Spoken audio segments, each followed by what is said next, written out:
Activate confirmed kill cannon. Ready? Aim! Traag Origins TMNT. Objectively speaking, 4 mutant turtles named after seminal Renaissance artists who were taught ninjutsu by a rat sensei, love pizza, live in a sewer, and come up with ridiculous lingo all the time shouldn't have worked as well as it did. But such is the impact of the Teenage Mutant Ninja Turtles that cowabunga is a part of some of our daily vocabularies now. Leonardo, Raphael, Michelangelo, and Donatello have shaped the childhood of 2 generations of children worldwide. But their legacy isn't confined to their own bizarre existence. As the adage goes, a hero is only as good as their villain. And these 4 turtle brothers have had those in abundant supply. From the evil leader of the Foot Clan, Shredder, to the intergalactic warlord, Krang, none have been able to withstand the brothers' exceptional ninjutsu skills and raw turtle power. Except for this guy. Traag isn't the smartest of the TMNT villains, nor is he the most ambitious. What he is a walking wall of lava and death that has been, at times, the only thing that the turtles haven't been able to take down. Who is this behemoth? Where did he come from? And why does he hate the turtles and Letterhead? We're here to answer all those questions. This is Traag's Origins Explored. Before we go into our explanation, we have a very small request. If you like our content, please support us by subscribing to our channel. This is a small click for you, but for us, it means a lot. Thank you so much. Let's begin. Have you conquered the neutrinos yet? No, they've counterattacked. We're pinned down. General Traag Origins. Traag is a unique character in that he didn't originate from the comics.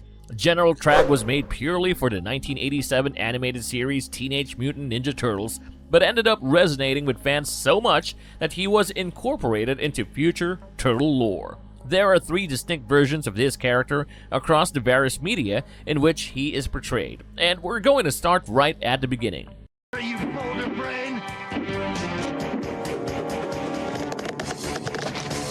Never mind. TMNT 1987. Traag, or General Traag as he was known upon his debut, was created as a loyalist henchman of the evil brain monster Krang, who had allied himself with Shredder after being vanished to planet Earth. Krang is actually integral to the entire TMNT verse because, at least in the 1987 animated show, it was revealed that the Turtles and Master Splinter's mutation was triggered because of one of his creations. That's right, folks, that pesky mutagen was concocted by none other than the warlord of Dimension X, so it only makes sense that he would use it for his own purposes as well, right? Before he became a brain with baby tendrils, Krang was a mighty despot and a ruler of Dimension X, which can be thought of as both a parallel dimension and a galaxy far, far away. Under his tyrannical rule, that entire star system was consumed by a never-ending cycle of violence and war. And it's how Krang stayed on top whilst ensuring that he was the only person capable of ending things, thanks to his massive array of advanced technology and the gigantic Technodrome. But every king needs an army that is dedicated to protecting him and his interests with their lives, and when Krang realized that his ambitions wouldn't particularly inspire loyalty in his subjects, he decided to create his own standing force with a little help from his gooey creation. Krang sprinkled rocks from Dimension X with the mutagen and created his personal force of stone soldiers that would serve him without questioning his authority too much. This is impressive for 2 reasons. 1, this is the first instance of the mutagen giving sentience to inorganic objects, and 2, Krang really said, if I can't make them join me, I'll just make me some soldiers from solid rock. Now that's badass, no matter how you cut it, which incidentally you cannot do to a stone soldier. After all, their skin is made of stone. Anyway, getting back to the point, Krang was a shrewd fellow who realized that even though his creations were dim-witted when compared to other forms of sentient life, they could one day rise up against him. So he indoctrinated them heavily with military dogma and made their society revolve directly around their rankings. The higher your military rank, the more prestige you've had amongst your fellow stone men. As you might have guessed by now, Traag was the head honcho of the stone soldiers, having risen to the rank of general through his loyal service and his unquestioning devotion to Krang's cause. Traag was a living weapon, literally, who recognized that warfare was his sole purpose in life, which made him probably the most dedicated acolyte of Krang the Conqueror to make an appearance across all forms of media. Eventually, Traag rose to the position of becoming Krang's deputy commander, and it is in this capacity that we first see him on our screens. In Season 1, Episode 4, Hot Rodding Teenagers from Dimension X, we see Shredder and Krang get into an argument about their respective plans for dominance. Shredder had promised the intergalactic warlord that he will restore his body when the time was right, but so far he had proven that his watch must be broken or something because Krang was still a brain.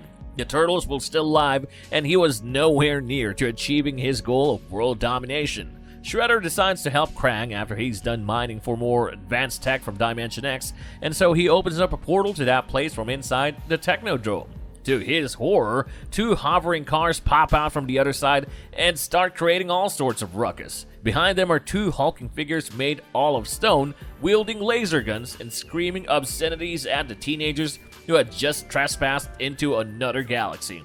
Any guesses as to which one of them is Traag? We'll give you a hint. He's got a medal on him. Over the course of the episode, General Traag and his fellow officer Granitor chase down the meddlesome and fun-loving neutrinos through the streets of New York City and were foiled time and again by your favorite sewer-dwelling turtles. Traag was so frustrated with the hunt that he decided to chuck a weather destabilizing device into NYC's atmosphere as a cover-up measure and got ready to get back to his master. Such was his impatience and overall apathy. The Turtles and the Neutrinos were able to lure him and his stone-headed accomplice back to Dimension X by tricking them with some lube. Don't ask, and making them slip into the transdimensional portal head first. Despite being banished back to his own realm, this wouldn't be the last we'd hear of General Traag of the Stone Soldiers. Traag would resurface occasionally throughout the series to give the Turtles hell whenever his master needed him to. His most notable appearance, besides this one of course, has to be in the Rock Around the Block episode, where he gets his beloved Rockalizer that can turn rocks, stones, and minerals into his sentient servants.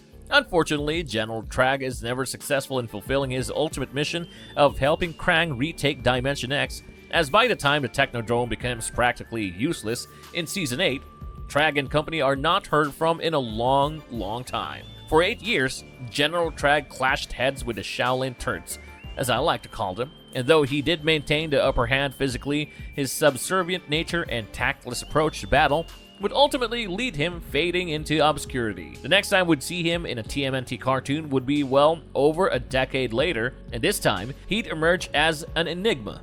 Time to engage the hyperdrive on this thing. Okay, you, out of the track! TMNT 2003. In the 2003 reboot of the Teenage Mutant Ninja Turtles animated series, Traag was nowhere to be seen.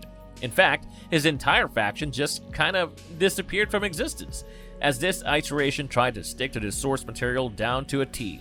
Even Krang, Traag's supposed creator, is absent from the series, save for an obscure reference to him in the episode Secret Origins Part 3, where one of the Utroms, a species from the original TMNT comics that inspired the 1987 TMNT series version of Krang, remarks that he hates walking on his tentacles, to which his fellow Utrom replies, "Oh, shut up, Krang," revealing Krang's existence and referring to it for the first and only time throughout the series. The next time we'd see Traag would be towards the beginning of the next decade, i.e. 2012. Welcome to Earth, giant rock man. TMNT 2012. The 2012 version of the TMNT animated franchise might be our favorite by far, and that's not just because of its animation style. This reboot managed to take the Turtles back to their roots, whilst adapting their modus operandi to the modernizing world, giving us the most nuanced portrayal of the TMNT verse till date. In this version, Traag does exist, but he's unlike anything you might expect, and Krang does order him around, but, well, why don't we just tell you instead?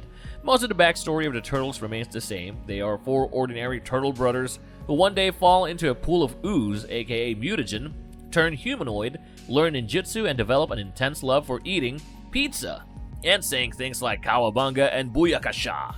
What is different from what we've told you so far is the backstory of their adversaries, especially Krang, because you see, Krang isn't only one ugly brain alien in this iteration, he has an entire hive mind of his own species at his disposal, making him far more sinister than the goofier 80s version of the character.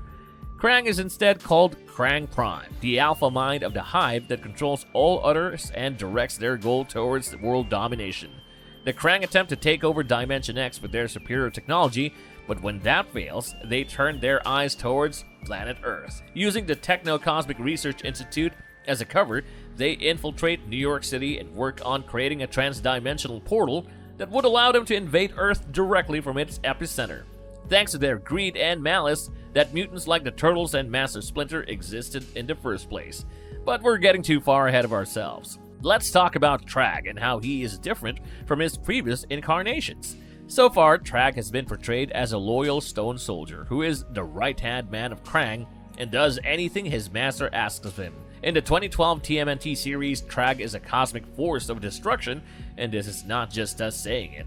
The Fugitoid reveals to the Turtles that the universe has 6 great cosmic monsters who are scattered all across it, each with a unique form but with a united purpose. These cosmic monsters, inspired by the works of H.P. Lovecraft and the Godzilla monsterverse, were the guardians of dangerous black hole generators, which in the wrong hands could end up destroying entire galaxies. The Turtles go on a journey to collect these generators before the Triceratons can get their hands on them, and do a good job initially. They are able to defeat the monstrous Katuga and the kaiju-esque Toka to recover 2 black hole generators, but they seemingly have no answer for the ultimate guardian of the Krang himself, Traag. Previous versions of Traag have always depicted him as being a vaguely humanoid stone man who was bulky and disturbingly brown. The 2012 version decided to switch his portrayal and power scaling up entirely because, as we said before, Traag is a cosmic force of destruction in this world and can literally spit out lava barf to burn his enemies to ashes. Traag is the first being that crosses over into Earth from Dimension X when the Krang get their portal up and running. In his first encounter with the Turtles, he wipes the floor with them, breaking one of Leo's favorite katanas with his bare skin. If it wasn't for a rampaging Leatherhead whose actions ended up taking Traag back to where he came from, the latter would have burned through the TCRI building without a second thought. Thereafter, he serves as the guardian of the portal, making sure that those damn turtles don't try to use it for their own gains. In Booyaka Showdown Part 1, Traag sacrifices his arms and legs trying to keep the portal secure from the turtles. He teams up with Granitor to take them down, but they are both taken out by Michelangelo. Traag is last seen invading planet Earth when Shredder and the Krang opened the portal and allowed the latter's forces to cross over into Earth in full force. The Krang's guards shows up with their full strength, including all their stone soldiers and Traag himself. It ends up taking the entire might of the Turtles from the 2012 version of the series and the 1987 version of the series to take him down. That's how powerful Traag becomes towards the end. Unlike his original incarnation, which is presented as an unquestioning lackey, Traag is far more mysterious thanks to the fact that he has negligible dialogue and has far cooler character traits to engage and intrigue the viewers with. To gravel. Don't bring the shame. Boy, talk about rock. Captain Traag from IDW Comics. Given the fact that this version of the character came into existence shortly after the animated series started making waves, there aren't a lot of differences between the way they are portrayed across both forms of media. Traag is still the deputy commander of Krang's army, but his backstory has been changed to adapt it to the comic book continuity, and we think that was for the better. This version of Traag wasn't created by Krang with mutagen. In fact, he was already an adult by the time he met his future master. Traag was a servant of the evil cyborg Traxxas, who was the tyrannical ruler of Dimension X before Krang. How did he end up in Krang's service?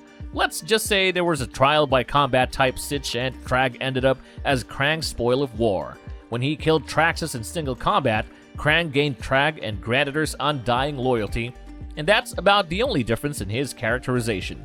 Well, that's and the fact that he looks like Korg's younger and smoother brother in IDW's artwork. Oh, and because Krang is a general in this continuity, Traag's official rank is Captain. Thanks to Baxter Stockman's inhumane experimentation, Traag is among the first people to be transformed into a stone soldier. and he is one of the biggest driving forces behind Krang's evil machinations to achieve complete domination. Traag was a key player in Krang's invasion of the planet of the Neutrinos, and he was Krang's chief bodyguard during his time on Earth. Traag kept him well protected from the deadly assassins of the Foot Clan and the buffoonery of the Turtle Brothers, whilst ensuring that his master's plans were executed in the fashion he intended for them.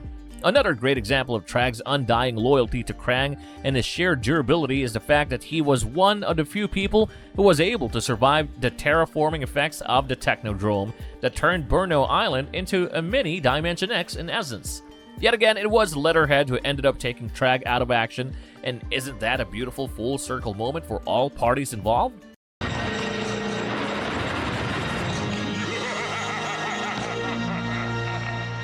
So what makes him so powerful? The 2012 version of Traag is truly a cosmic force of eradication on par in terms of scaling with MCU's Destroyer. And we're not talking size either. Traag is a 20 feet tall sentient stone soldier that looks like the sleekest Megazord of all time. Oh, and before we forget, this Megazord is powered by the fiery lashes of molten lava. That's right. Every exposed crack and crevice on his humongous body is sizzling with lava that will more than likely burn your hand off before you can manage to land a hit on him. And even if you do, you're going to have to power your punches with a goddamn rocket or something because this dude is rock solid. Pun very much intended. When Leonardo first went up against Traag, he broke his katana. Let that sink in. Leo isn't the kind of guy who slacks in sword upkeep, neither that's Raphael's job. So this instantly places him in the top 3 most durable villains in the TMNT verse. Now, top that off with the fact that he legit ate a point-blank explosion for breakfast, and you can see why anyone should be crapping their pants going up against this guy. Traag has also shown that his resilience extends beyond his physical frame, as even if he somehow gets injured, he just pulls himself together and keeps fighting. Perhaps his most important asset is the fact that he inspires sheer terror on the battlefield. Traag, unlike his 1987 counterpart, does not speak. Instead, he simply bellows out harsh, ancient war cries like a mad titan, and that itself is enough to put the fear of God into anyone going up against him. And then there's his lava barf, of course, which means that even if you don't get close enough to turn crispy, he can do it for you by spewing bone-melting lava at you if you're within spitting range. He also seems to have a special rivalry with Letterhead, given the fact that the two went absolutely berserk on each other when they had their inevitable showdown, but don't let that fool you into thinking he can be beaten so easily.